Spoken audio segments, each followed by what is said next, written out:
Hello, Patricia O'Connor and a very excited Frida Reba Darcy here. And it is our Sunday, and the poor girl looks a little tired. Well, it has been hot as all blazes. It was like 600 trillion degrees here today. I believe that was the number I heard. Pretty sure somebody told me that. That's an actual number. Let's see. Here's a quick look at our cypress trees. And oh wait, what is this? Some really copper shiny looking stuff. Well, I've got one layer of my copper gutter in. I haven't done the ends yet, but I did remove all of those trees down the rail, and I brought them into the living room so that my so that we wouldn't have any accidents, and we still managed to have an accident. Yeah, right there. But yeah, that's part of it, and that's just what it's going to do. I've decided I'm going to add a piece of trim down at the bottom because I've angled this sheet.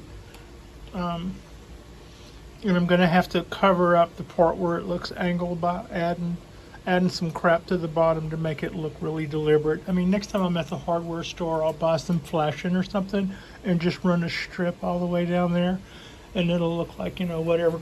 And this edge had to be, I did it once, sat back and looked at it, didn't like it, pulled it up,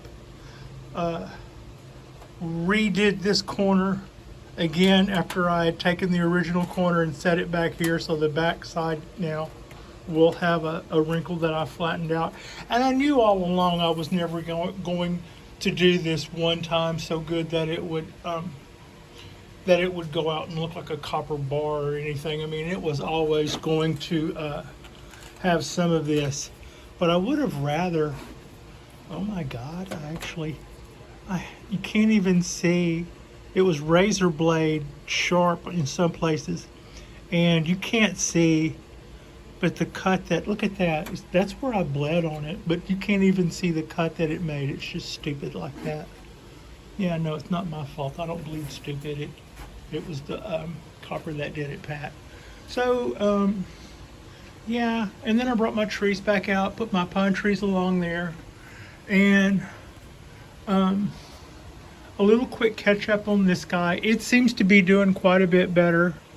It's popping out with stuff everywhere. This was facing the other way, so when I brought it back and turned it around, I haven't seen this side in a few days.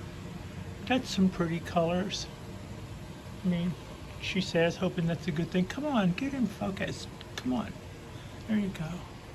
So, that's what's been going on there. And it's got all this new growth. And right now, I'm not even going to worry about which direction any of that stuff is poking. I'm not going to worry about how many of them are coming out from one spot. I'm not going to worry if I've got 3 limbs or 6 limbs or 100 million limbs. The rule is never over. I think 2 is good, 3 is a crowd. But right now, we are going to see if we're well and truly past what was ailing us. That looks like kind of like the last of it, but this leaf never really gave up. Now, so what I'd been doing was treating the bottom side and the top side of the leaves, and it looked to slow it down, but I don't think I really did any good. See that one? You can see that there was still some of it going. But anyway, I got sidetracked. But I wasn't really doing any good until I started actually spraying the soil. When it actually works its way into the tree, then the tree starts making the stuff that kills the bugs. And that's why it would have been a good idea to have known in advance about which solution to use. That way, you know, you can't really just get the tree solution because it's made for you to go out in your yard with gallon buckets and do this to large trees. So you know, without talking to the guy at the 1-800 number and trusting that they get what you say when you say you have bonsai trees. I don't really know how to scale that down because there are directions for that. And I did. I bought like $40 worth of that stuff. It's in there on the counter. But it says go up 4 feet, and then measure the diameter around, and then put 1 ounce of solution for every inch of the trunk. Note, if it is over 50 inches, mix that to 2 gallons. Well, with bonsai trees, none of that makes sense. It's like, well, am I going to put an ounce in the gallon of water and just start pouring that on there until the gallon's gone? And no, damn good and well. But the point is that if you do find out what your ratio is for that, it should be done for the year. I suspect my teacher knows that, and that's why the tree I got from him didn't do it, and the tree I got from him last year didn't do it until this year because it's a 1-year treatment, and why the tree I got from him a few months ago didn't do it. And that would also explain why these guys are in the clear. I tend to go into things and say, well, we've got a lot to learn. Let's see what we have to learn first, and in the meantime, try not to freak out about it all. So the good side to that is you never really seem to get too overwhelmed all at one time. And you don't find yourself reading about and worrying about and staying up late worrying about things that aren't even going to come into your neighborhood. It's more of a take it as it comes and then freak out. And I'm good at the take it as it comes, and I'm even better at the freak out. So far I don't think I've done anything that most of these guys won't live to fight another day. To that end, I haven't brought that one out yet because we still have some cleanup to do. It has slowed down the amount of BS it's been going through, but it's only slowed down. It hasn't stopped.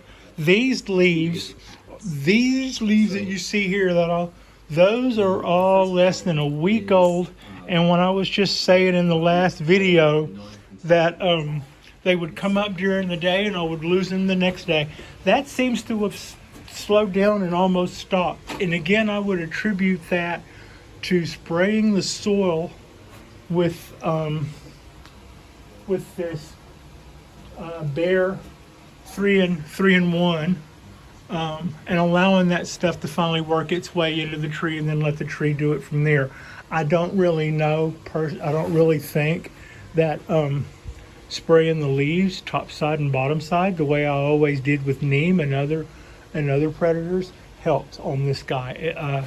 They would still attack leaves that came out flush and weren't attacked that I sprayed my solution to, which was the same stuff. They would still get attacked even though they were wet and oily looking. But I do believe once it starts working its way through the trees that it all gets better. And gee whiz, I hope I got away with that because I sure like the way this is all coming out. Speaking of way coming out, this is good. This is these guys aren't going to have to come out of here again. I might, like I said, I might add a piece of trim down here to the bottom so that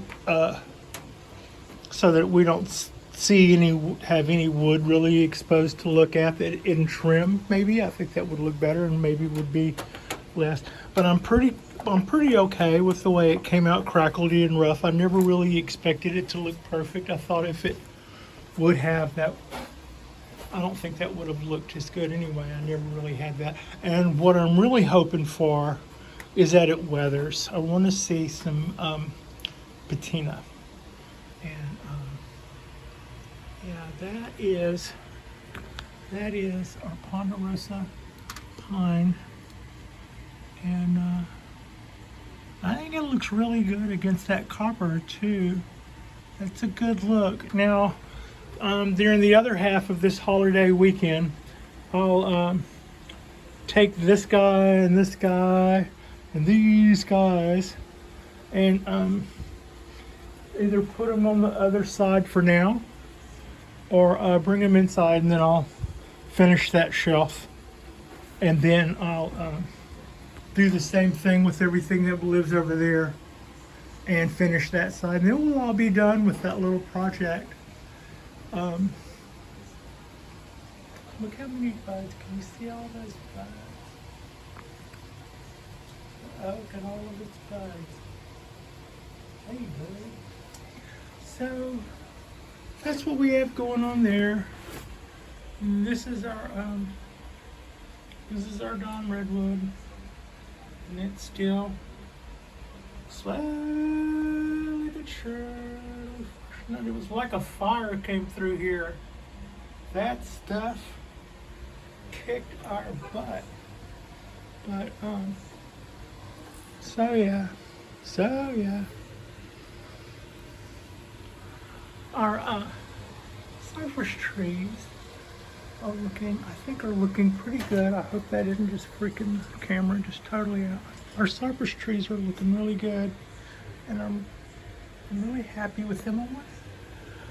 I don't know, I started to pull these stakes down, but I think I may add another up here to the top. They've got to the point to where they're not getting in the good light, so the top wants to lean over and get like down in here into the area. It's almost grown up too high for that, which is fine. They can stop growing up there. I'm absolutely cool with that. I'm probably gonna have to snip it there, but if it'll just stop growing, I don't have to. You see what I mean? It's above the light, so it's kind of wanting to lean over and either find the sun or bend down or duck back down and get it underneath those things. But I think those things are starting to work out pretty good. What are you doing, Motor Butt?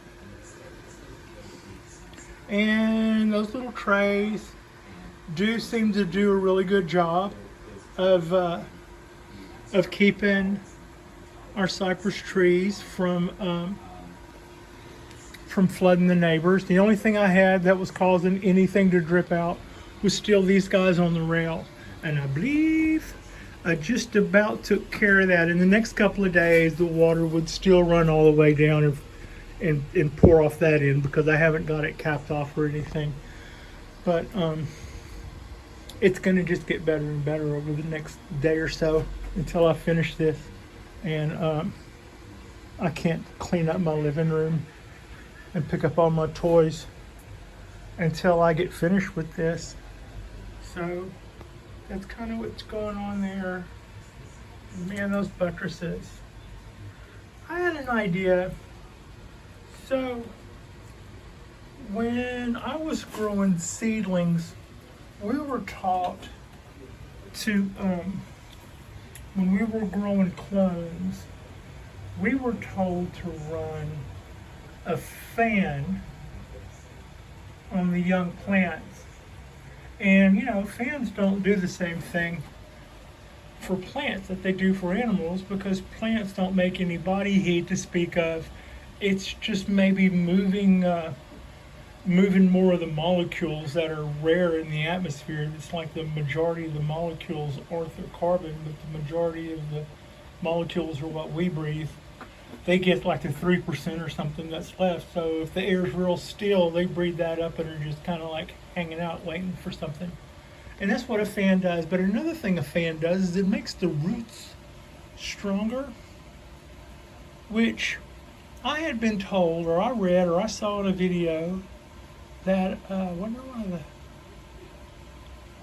the iris just closed up on that camera. Anyway, that trees that are cypress trees that are harvested or that are Yamadori, you get this buttressing, and those that are container grown won't.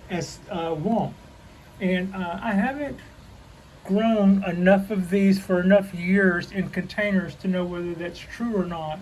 But it did cause me to wonder that if you had some container grown cypress trees, especially when they were young, if you had a fan going so that the trunks were gently rocking in the breeze somewhat. Maybe that would cause them to do the same buttress effect that they do in the wall, because it's kind of thought that they buttress like that to hold themselves up in the wet soil against high winds and high currents and all that. So that was just something that was some probably high idea I was daydreaming about the other night and wondering if that would have an effect. It's probably worth a thought. So I mean, I don't want to go spreading. I'm not going to say that's fact or nothing. I was just wondering if that would work or help spread the base out on younger trees. I mean, that these guys are like, those are 4-inch blocks of wood. So, you know, Target's not going to have a fan that's going to do anything for that. But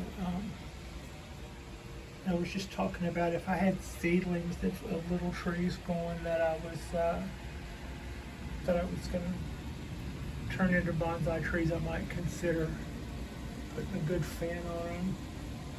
You know, something that was like rotate back and forth so that they don't get windswept one way, but I kind of like going back and forth a little. Make those roots dig in, because you've already gotten rid of the tap root. Hopefully, you won't make the next guy have to deal with that.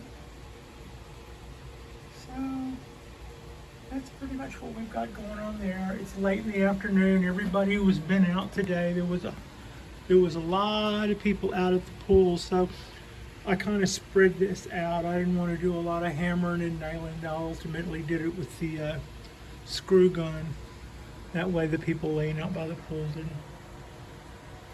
didn't hear me beating with hammers and